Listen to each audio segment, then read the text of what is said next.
this debate. And somebody who knows a great deal about the subject is pollster and the president of the Word Doctors, also the author of the upcoming book, What Americans Really Want. Really, the truth about our hopes, our dreams, and fears. Frank Luntz is back with us. Really, Frank? Welcome back. I'm really back, Sean. All right, now... Hey, can I ask you... Yes, go ahead. There's something that came up. The language that you used before, you're calling it a public option, which is what the White House calls it. Are you sure it isn't a government option? It's sponsored by the government. It's paid for by the government. It's one of the most important points in this entire debate. If you call it a public option, the American people are split. If you call it the government option, the public is overwhelmingly against it. You know what? It's a great point, and from now on, I'm going to call it the government option because that's what it is. I mean, it's the public option, but it's known the vernacular that's been used pretty much in the press has been that option. So that's a great point. Now, we spent time with our own little town hall last week.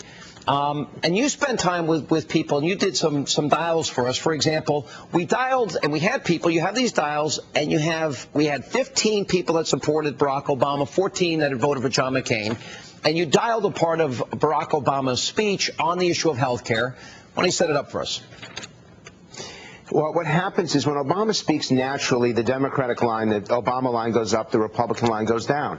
But here's an example where the Republicans initially react favorably, but when Obama finishes his statement, boy, do Republicans not like it at all. Let's listen. If you don't have health insurance, you will finally have quality, affordable options once we pass reform. If you do have health insurance, we will make sure that no insurance company or government bureaucrat gets between you and the care that you need. And we will do this without adding to our deficit over the next decade, largely by cutting out the waste and insurance company giveaways in Medicare that aren't making any of our seniors healthier. You know what's amazing to me, Frank? This attack line against the insurance companies seems to work only with Democrats. Democrats believe in government. That's my read on it. Yours? That's half of it, and the other half is that he's actually attacking Medicare. And that it's something that's really important for your audience, whether you're 65 or older, you've got parents who are 65 or older. Barack Obama, from this language, I've got the text, it's almost like he's declaring war on Medicare because it's the only way for him to be able to pay for health care. It's an interesting gambit, Sean, and I don't think it's going to work. Has this attack against insurance companies been effective, saying this is, the evil insurance companies? Honestly, yes, it has, because the American people don't like insurance company bureaucrats, and they don't like being turned down for care. But here's what's interesting. While the public doesn't like the insurance industry, they like their own health care plan. While they don't like the system globally, they think that it's working for them individually. And the polling that I've been watching over the last 6 weeks, more and more Americans are saying, you know what, my health care is good enough. I'm not sure I want to jeopardize it for this government plan. All right, let's go back to his speech, and we'll take another look at reaction to more of what he was telling people in this speech. That's what America's about, is we have a vigorous debate. That's why we have a democracy. But I do hope that we will talk with each other and not over each other. Because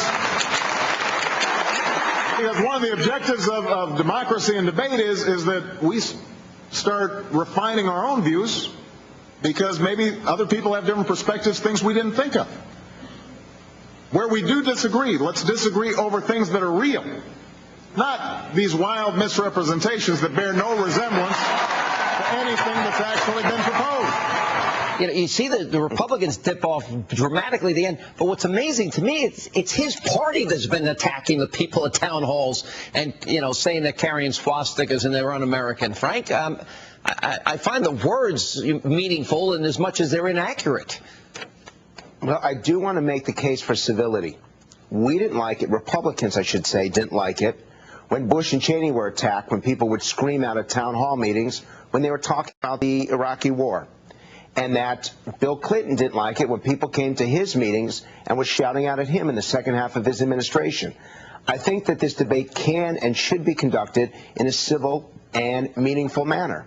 That said, again, I point to the language, that not these wild misrepresentations. I've started to read the bill. They're talking about lowering the reimbursements for Medicare.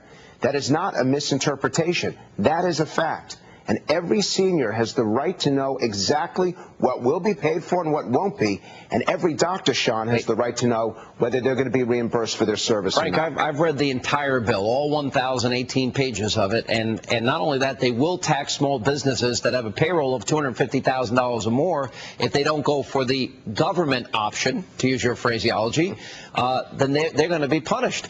But I'm all for civility, Frank.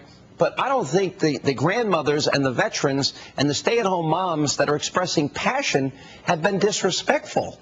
As a matter of fact, I think it's quintessentially American what we have witnessed here. I can't think of an instance where anyone really crossed a line that I think that was inappropriate. You know, it seems that the fact that the American people have spoken up has offended them. Well, I think that they were surprised, that they did not expect there to be this public outcry. And we've seen this before. When catastrophic care was pushed in 1990 with Dan Rostenkowski, seniors took a look at the legislation, wrote up, if you remember, they attacked his car, and they tried to push the car over. Well, I think we've seen that same kind of rebellion. All right, let's go to the last one. Let me go to the last one. Yeah. We only have time for one more here. This is one more of the Frank Dials. Working families continue to bail out Wall Street banks. We pay mortgages for those who borrowed too much.